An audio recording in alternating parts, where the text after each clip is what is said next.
Isang mapagpala at magandang hapon po sa inyong lahat. Sinisimulan po natin ngayon ang mga banal na triduo. Ito ang pinakabanal na pagdiriwang sa buhay natin bilang mga Katoliko, kung saan ating ginugunita sa weekend na ito ang pagpapakasakit, pagkamatay at muling pagkabuhay ng ating Panginoon. Ang misa natin ngayon, misa ng pagtatakip silim sa paghahapunan ng Panginoon. Kaya nga, bukas, ang misa naman natin ay tungkol sa pagpaparangal sa kahoy na krus na banal, Biyernes Santo. At sa Sabado, ang bihilya ng Pasko ng muling pagkabuhay. At kung titingnan natin, isa lang po itong pagdiriwang. Kaya nga ang pagdiriwang sa araw na ito ay hindi magtatapos sa pamamagitan ng isang final blessing, kundi sa pagtatanod ng Santissimo Sacramento, dahil ang pagdiriwang natin ngayon, bukas at sa Sabado ng gabi ay isang buong pagdiriwang. Kaya nga, kung magsisimba tayo ngayon, pero hindi tayo magsisimba bukas o sa Sabado, hindi kumpleto ang pagdiriwang natin ng banal na triduo. Kaya nga sana magkikita-kita ulit tayo bukas sa Sabado at hanggang doon sa salubong para makumpleto natin ang pagdiriwang natin ng mga banal na triduo. At sa araw ngang ito, ginugunita natin ang huling hapunan ng Panginoon kasama ang kanyang mga alagad. Mamaya, pagkatapos ng homilya, huhugasan natin ang paa nitong mga napiling mga apostol ng ating parokya bilang pag-aalaala sa ginawang paghuhugas ng paa ng mga alagad ng ating Panginoong Hesukristo. At sa araw ding ito, itinatalaga ng ating Panginoong Hesus ang banal na Eucharistia bilang bago at walang hanggang tipad. Dalawang salita ang nais kong pagnilayan sa hapong ito. Una, ang salitang bago.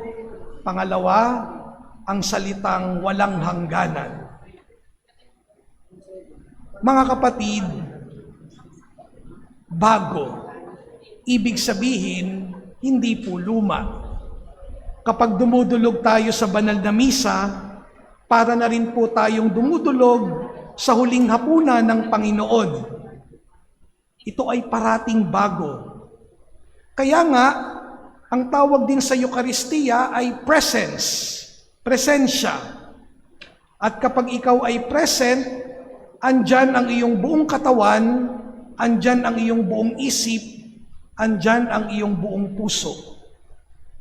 At tunay na sa pagdiriwang ng bawat misa, nararanasan natin ang presensya ni Jesus sa pamamagitan ng tinapay at alak na tunay na katawan at dugo ng ating Panginoong Hesukristo. Ang presensya niya parating bago.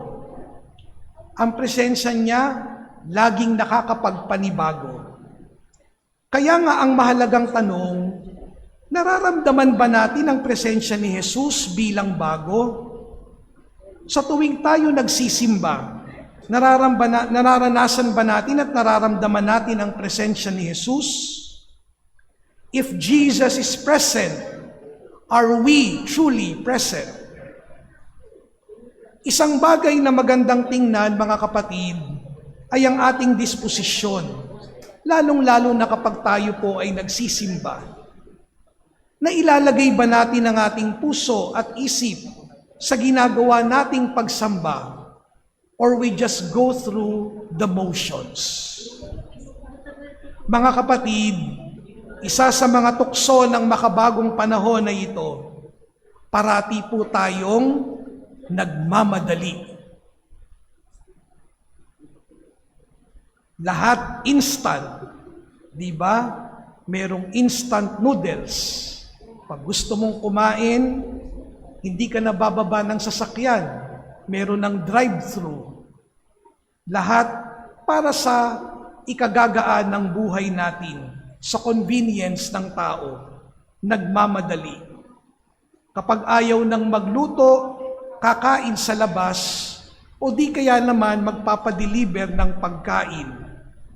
Basta may pera ka, ang pagkain darating at darating sa iyo. Kaya tuloy minsan, kahit sa misa, dumadaloy ang ganitong damdamin ng parang nagmamadali. Gustong minamadali ang lahat. Naalala ko minsan, merong nag-imbita sa akin na magmisa. At pagkatapos ng misang iyon, isasagawa nila yung kanilang party. Ang sabi ng host na nag-imbita sa akin, "Father, sa misa mo, pwede po kayang iklian mo na lang yung homily mo? Kasi nagmamadali kami, meron pa kaming party, baka kami gabihin at hindi kami makapag-party ng mahaba-haba." Laging nagmamadali. Disposisyon sa misa. Minsan mayroong ilan dumarating na late sa misa. At habang nasa misa, tingin naman ang tingin sa orasan. Wala ang sarili sa misa, sayang. Hindi na tuloy nararamdaman ang napakagandang misteryong nagaganap sa pagdiriwang ng misa. Mga kapatid ko kay Kristo, kung ibig nating maranasan ng Diyos, andyan siya, kasama natin. He is truly present. Kaya nga kapag tayo nagsisimba, dapat pinaghahandaan din natin. Kapag tatanggapin natin si Jesus sa banal na Eucharistia, ihahanda natin ang ating sarili, ihahanda natin ang ating puso, at ihahanda natin ang ating mga kalooban. Naalala ko tuloy yung mga bilin ng mga katikista, lalo na nung kami ay nasa elementary pa. Sabi nung aming mga katikista noon, kapag kayo ay nagsisimba, mahalaga na magkaroon ng tinatawag na Eucharistic fast. 1 oras bago ang misa, hindi kayo kakain. Para maihanda ang sarili sa pagtanggap kay Jesus. At bago tatanggapin si Jesus, kailangan nakapagkumpisal para tanggapin natin si Jesus ng may malinis na puso. Dagdag pa nung katikista namin nung kami elementary, pag magsisimba kayo, maggagaya kayo ng maayos. Hindi kailangan bago ang damit. Kahit luma yan, basta maayos, wear your Sunday best. Di ba kapag pupunta kayo ng party, nagbibihis kayo ng maayos? Pero bakit kaya kapag nagsisimba, parang pupunta ng outing? Magbibihis tayo ng maayos kasi ang kakatagpuin natin ay si Jesus. Kapag nga tayo pupunta ng party, naggagayak tayo ng maayos. Lalo na siguro kapag si Jesus ang ating kakatagpuin. Mga kapatid, lahat ito kailangan nating gawin. Alam naman na natin ito, pero kailangan nating gawin ang mga bagay na ito para muli nating maranasan si Jesus bilang bago sa atin. Dahil hangad niya na maging bago ang ating buhay, hangad niya na magkaroon tayo ng bagong buhay. Hangad niya na magkaroon tayo ng panibagong pagkatao.